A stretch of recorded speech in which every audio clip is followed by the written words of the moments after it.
Bonjour, mes très chers, comment allez-vous? J'espère que vous allez bien. Je suis Jean-Marc et c'est vraiment une joie réelle, un plaisir immense de me retrouver avec vous une fois de plus pour continuer à, à examiner ensemble brièvement l'évangile de Marc. Nous allons voir ensemble la fin du chapitre 6 de l'évangile de Marc qui se trouve dans l'évangile de Marc éventuellement dans les versets 53 au verset 56. Et aujourd'hui, nous allons voir que Jésus peut guérir tous nos maux.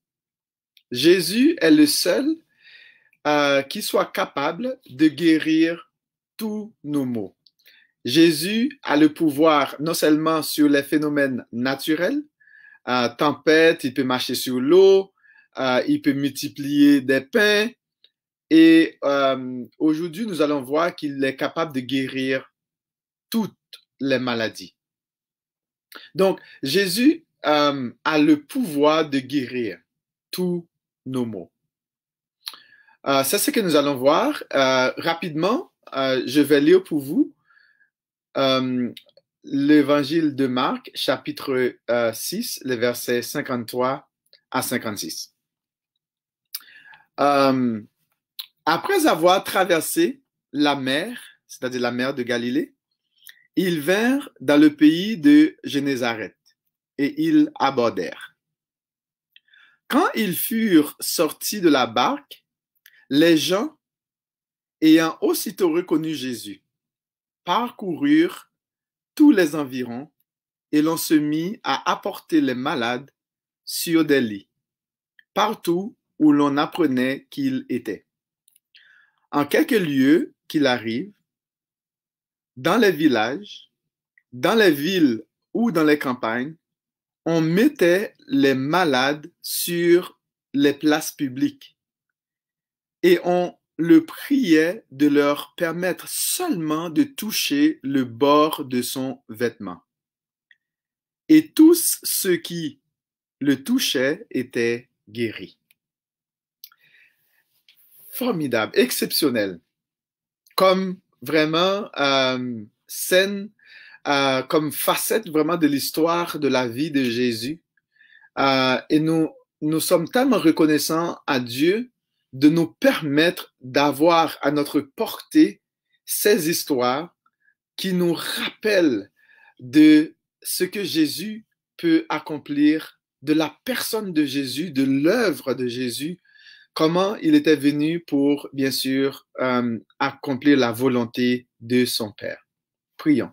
Père Saint, on veut te dire merci pour cette grâce que tu nous accordes. D'être encore une fois de plus, de plonger nos regards dans ta parole. Merci, Seigneur Dieu, pour cette parole qui est la vérité. Merci pour cette parole qui nous révèle ta personne et qui nous montre aussi comment tu as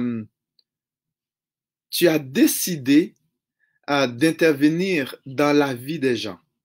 À l'époque de Jésus, c'était directement par sa présence physique. Et aujourd'hui, nous savons que tu es capable de le faire encore.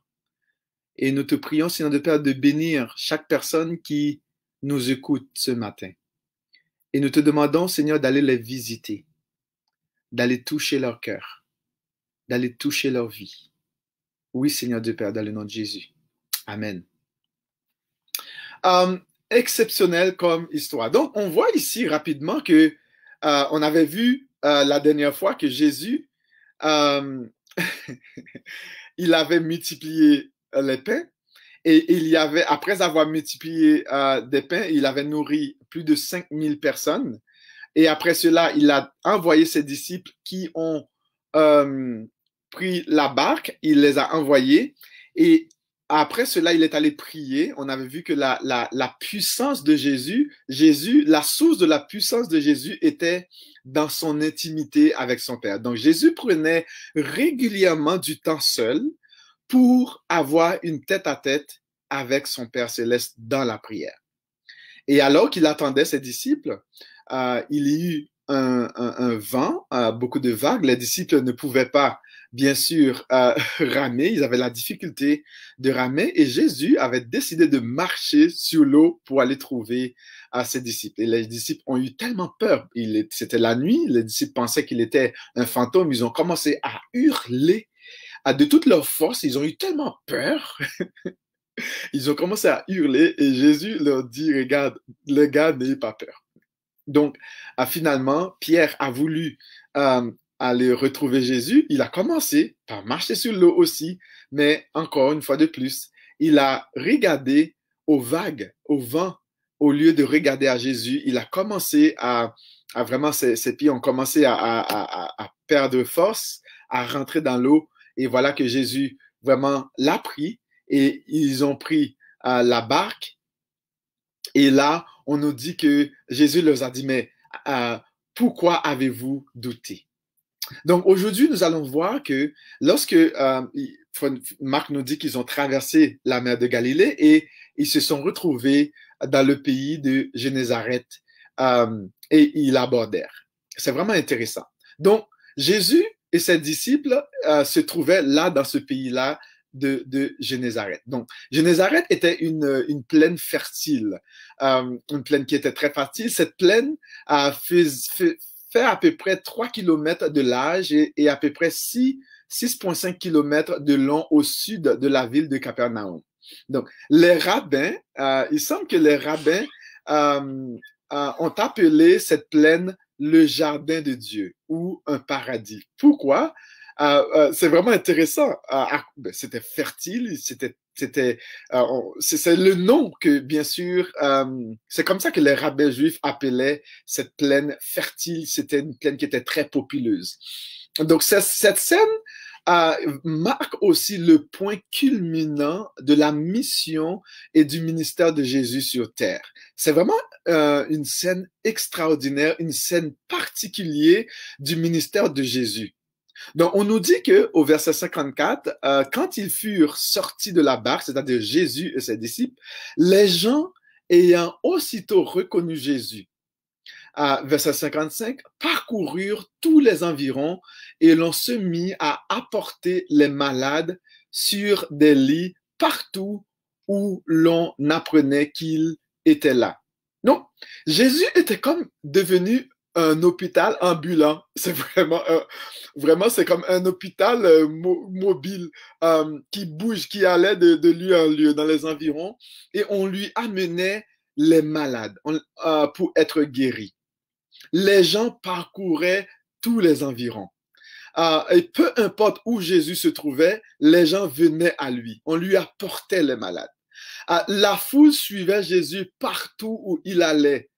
Probablement que quand Jésus se retrouvait dans un lieu et qu'ils l'ont apporté, qu'il n'était plus là, donc qu'est-ce qui arrive? Donc, ils ont continué à suivre les traces de Jésus parce que les gens voulaient être guéris. On lui apportait les malades sur des lits. C'est ce que le texte nous dit. Jésus vraiment était devenu un hôpital mobile. C'est vraiment extraordinaire. Les gens se déplaçaient avec leurs malades de lieu en lieu jusqu'à ce qu'ils trouvent Jésus parce qu'ils désiraient être guéris. Donc, on nous dit au verset 56, en quelques lieux qu'il arriva dans les villages, dans les villes ou dans les campagnes, on mettait les malades sur les places publiques. Imaginez la scène. C'était comme un hôpital à ciel ouvert où il y avait des malades qui s'étendaient partout. Il y avait des gens, probablement, on ne nous donne pas beaucoup de détails sur le nombre d'années ou les genres de maladies que les gens avaient. On ne nous dit pas combien de temps que les gens avaient leur maladie. Mais on nous dit ici que les gens, il y avait vraiment des malades qui s'étendaient sur les places publiques. Vraiment, ce lieu était devenu un hôpital et Jésus était le seul médecin qui était capable d'intervenir dans la situation des gens pour les guérir. Et quand même une petite information intéressante, il semble que ces gens-là ne désiraient vraiment rien d'autre que d'être guéri. Il voulait la guérison physique. Euh, euh, Vraiment, et ici, ce qui est particulier, on voit ici, on ne fait aucune mention d'enseignement. Euh, il n'y avait pas d'enseignement. Bon, Marc ne nous rapporte pas qu'il y avait de l'enseignement. On voit ici que Jésus s'était totalement consacré à eux sans réserve pour les servir avec un cœur rempli de compassion. Jésus accomplissait tout ce que les gens voulaient. Jésus permettait aux gens de le toucher afin d'être guéris de leur maladie. Marc nous dit ici que tous ceux qui le touchaient étaient guéris.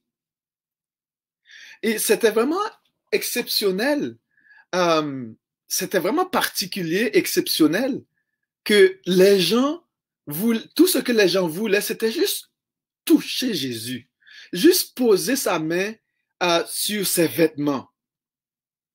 C'était juste le fait de vraiment se rapprocher de Jésus.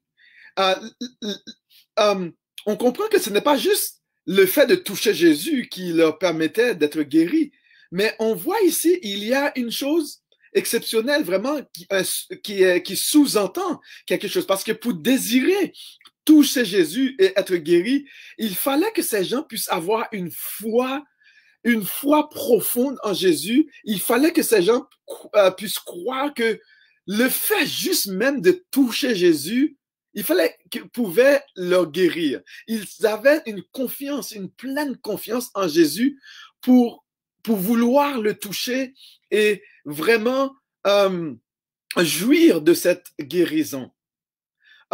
C'était de cette manière que les malades voulaient exprimer leur foi en Jésus. C'était de cette manière que les gens pouvaient dire à Jésus qu'ils croyaient pleinement, qu'il était capable de les guérir. Donc, ils ont demandé, ils ont prié à Jésus de leur permettre de toucher ses vêtements. Donc, la question qui me vient à l'esprit, vraiment en voyant cela, c'était, mais si je demanderais, je vous poserais cette question, de quelle manière exprimes-tu ta foi en Jésus? De quelle manière trouves-tu que tu exprimes, tu exposes ta foi et ta confiance en Jésus? Et nous voyons ici que Jésus a honoré leur foi de cette manière et Jésus leur a permis de toucher ses vêtements et à l'instant même, ces personnes étaient guéries. Vraiment, il y a un contraste frappant entre ces personnes, ces malades et les disciples de Jésus. Nous voyons ici que si nous regardons un petit peu en arrière, l'attitude de Jésus, d'ailleurs Jésus leur avait dit, homme de peu de foi, pourquoi avez-vous douté? Alors que les disciples de Jésus ne voulaient pas croire en lui, ils avaient la difficulté à accepter que Jésus soit vraiment le Fils de Dieu. Ils ont vu les miracles de Jésus, ils ont vu que Jésus avait multiplié les 5 petits pains et les 2 petits poissons. Et nous pouvons nous poser la question, avait-il vraiment cette difficulté que Jésus était réellement le Messie? Le Messie que Dieu avait choisi pour vraiment délivrer son peuple? Avait-il la difficulté que Jésus, le fait même que Jésus les ait choisis même? Parce que voyant Jésus et se regardant eux-mêmes, ils pouvaient se demander, mais pourquoi Jésus a-t-il fait le choix d'eux-mêmes? Était-il trop... est-ce que c'était vraiment une situation qui était trop beau pour être vraie? Pourquoi ces disciples avaient tant de difficultés à croire en Jésus? Peut-être qu'ils ne comprenaient pas la véritable raison pour laquelle Jésus était venu sur la terre. Même après avoir vu Jésus multiplier vraiment ce pain-là, ils n'avaient pas pris une décision ferme de placer leur confiance en Jésus à l'instant même. Donc, ils vont le faire plus tard. Et la question que je me pose, qu'en est-il de nous aujourd'hui? Et qu'est-ce qui nous empêche de placer pleinement notre confiance en Jésus? Et qu'est-ce qui t'empêche de faire confiance à Jésus? Est-ce que nous allons avoir l'attitude des disciples qui avaient la difficulté de placer leur confiance en Jésus? Ou est-ce que nous allons avoir l'attitude de ces malades qui voulaient juste simplement toucher les vêtements de Jésus parce qu'ils croyaient que Jésus était capable d'accomplir l'impossible dans leur vie? Vraiment, c'était exceptionnel. Nous avons à prendre position en ce moment. Tu dois prendre position maintenant en ce moment. Qu'en est-il de toi? Qu'en est-il de toi aujourd'hui? C'est une question peut-être difficile à répondre. Quel est ton choix? Vas-tu quand même, peu importe les difficultés, faire confiance à Jésus? Vas-tu faire le choix de placer pleinement ta confiance en Jésus comme ces malades? Comme ces gens qui transportaient ces malades, qui suivaient Jésus dans tous les environs, qui marchaient après Jésus, qui parcouraient ces mètres et ces kilomètres pour juste supplier Jésus de toucher le bord de ses vêtements et être guéri. Vous savez, Jésus ne se limitait pas seulement à guérir les maladies physiques. Et souvent, nous avons tendance à oublier les autres maladies. Il y a des maladies mentales, des maladies psychologiques, les maladies émotionnelles et sentimentales que seul Jésus peut guérir. Il est vrai que nous avons un système de santé avancé, nous avons des médicaments, nous avons des médecins, des scientifiques qui font des recherches pour essayer du mieux qu'ils peuvent pour nous guérir. Il y a des psychologues, des psychiatres qui investissent beaucoup de leurs années pour étudier, pour essayer de guérir les gens psychologiquement. Il y a ces sortes de maladies de dépression, d'angoisse et de stress que nos spécialistes n'arrivent pas toujours à guérir. Il y a tous ces médicaments que souvent nous pouvons prendre pour nous soulager, mais qui malheureusement ne sont pas capables de nous guérir entièrement. Mais ce que j'ai à te dire ce matin, Jésus peut guérir tous nos maux. Jésus peut te guérir. Jésus peut venir au secours. Jésus peut venir à tes secours. Il peut vraiment intervenir d'une manière spéciale, d'une manière spécifique. Oui, il peut utiliser les médecins, il peut utiliser les médicaments. Il peut vraiment te guérir. Il peut aussi utiliser quel que soit le moyen pour te guérir. Nous savons que Jésus n'est jamais limité. Et nous savons que les moyens qu'il utilise pour guérir quelqu'un n'est pas nécessairement la même chose qu'il va utiliser pour tout le monde. Rappelons-nous, lorsqu'il devait guérir l'homme qui était aveugle, je pense Bartimée, il avait appliqué de la boue sur son visage et il lui a dit d'aller laver ses yeux. Et après cela, il avait vu un petit peu flou et Jésus a refait ce même procédé, il lui avait dit d'aller encore, sans nécessairement aller dans les détails. Pour d'autres, il les touche.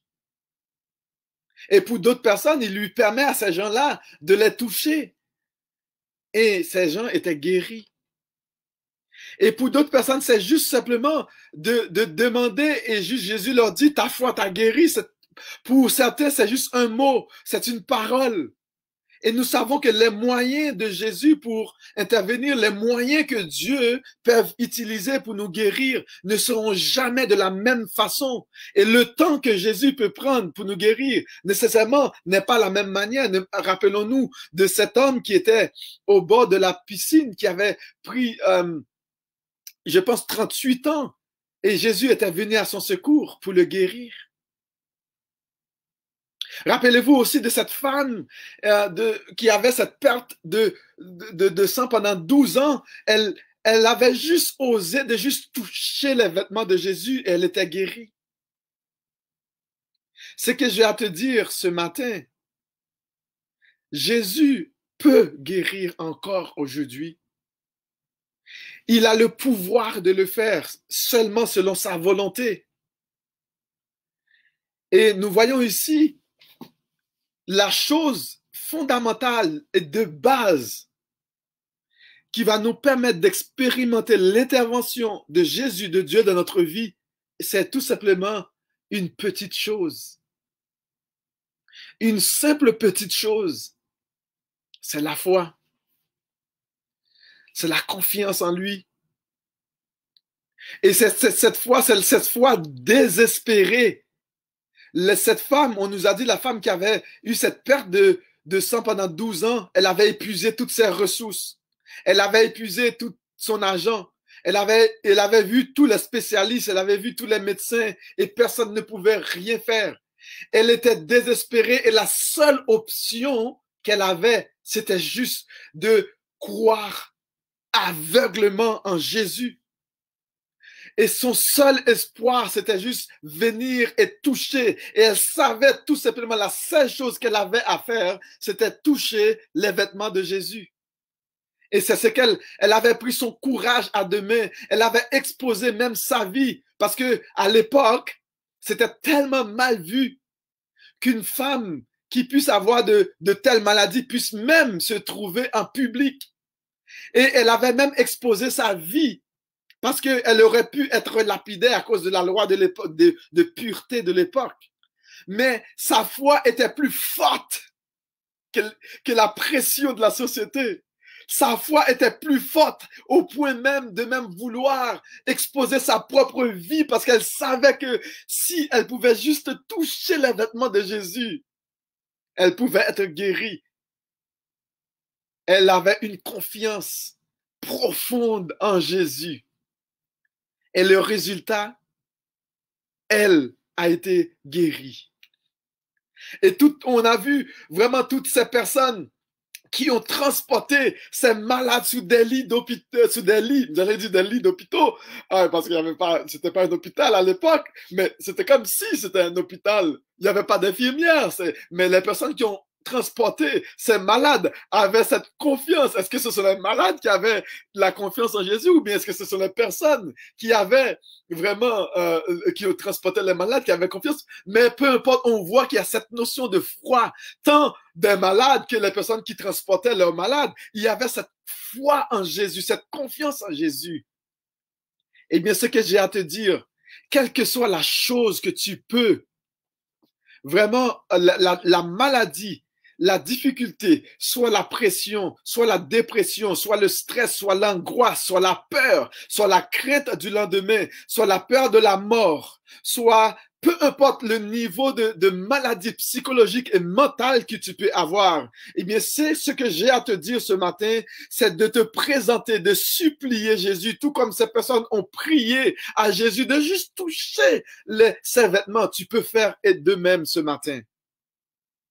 Tu peux, avec une confiance profonde, faire confiance à Jésus et présenter tous tes besoins. D'ailleurs, c'est ce que la parole de Dieu nous dit, de décharger sur lui tous nos besoins, tous nos soucis, parce que lui-même prendra soin de nous. J'ai à te dire, Jésus, Dieu est capable de prendre soin de toi. Et c'est ce que j'aimerais tellement t'encourager de te dire. Mets de côté tes doutes. Mets de côté tes craintes. Juste avec une confiance. Approche-toi de l'Éternel dans la prière. Remets tes besoins à Dieu et fais-lui pleinement confiance, comme ces malades qui ont fait confiance et qui ont expérimenté la guérison. Et Jésus est prêt. Dieu est prêt. Le Saint-Esprit est prêt à agir dans ta vie, mais seulement sur la base de ta foi, selon sa volonté. Fais confiance à Jésus parce qu'il est capable de nous guérir de tous nos maux. Il est capable de te guérir de tous tes maux. C'est l'encouragement que j'ai pour toi ce matin. Je ne vais pas rentrer dans trop de détails dans le texte. Il y a tellement de détails, des choses importantes à voir. Mais ce matin, mon objectif, c'était de t'encourager, de te dire que Jésus peut guérir de nos peurs, de nos angoisses, de nos stress, de nos dépressions et de nos maladies. Et s'il décide de ne pas le faire, c'est parce qu'il a une raison. Il y a d'autres choses qu'il peut vouloir aussi accomplir dans ta vie. Et il veut que tu sois toujours dépendant de lui. Mais peu importe, juste fais-lui confiance. Peu importe le temps que ça va prendre, peu importe le temps que ça prendra, fais-lui confiance dans la prière. Est-ce que tu veux le faire ce matin? Est-ce que tu veux déposer toutes choses à ses pieds ce matin dans la prière? Je vais t'inviter à le faire avec moi. Père Saint, je veux te bénir pour cette portion de ta parole qui nous rappelle que tu as le pouvoir de nous guérir de tous nos maux, de toutes nos maladies, de toutes nos difficultés. Merci du fait que tu nous rappelles que nous pouvons te faire confiance, que nous pouvons te parler, nous adresser à toi, parce que tu es capable d'intervenir dans les moindres petits détails de nos vies. Viens à notre secours. Et je te prie pour chaque personne qui nous écoute en ce moment. Je remets leur vie entre tes mains, Seigneur Dieu. Je remets, Éternel Dieu, chaque heure, chaque instant, chaque jour, chaque semaine, chaque année de leur vie. Et qu'en tout temps, tu puisses manifester ta bonté et ta fidélité envers eux. Dans le nom de Jésus. Amen. Merci d'avoir été des nôtres. Merci d'avoir pris le temps d'être avec nous. Ma prière, c'est que Dieu puisse continuer à te rassurer. Ma prière, c'est que Dieu puisse continuer à te donner une foi tangible, une foi concrète, une foi vivante, une foi agissante. Peu importe les choses auxquelles tu fais face, je prie que Dieu soit avec toi. Peu importe la situation auquel tu feras face plus tard, si ce n'est pas maintenant ou plus tard, je prie que Dieu puisse continuer à t'accompagner et à être avec toi. Te donner cette profonde conviction qu'il est avec toi. Il va t'accompagner et te faire du bien. Merci. Passe une très bonne fin de journée. Que le Seigneur soit avec toi. Bye bye. À la prochaine. À mercredi à 19h. Bye bye.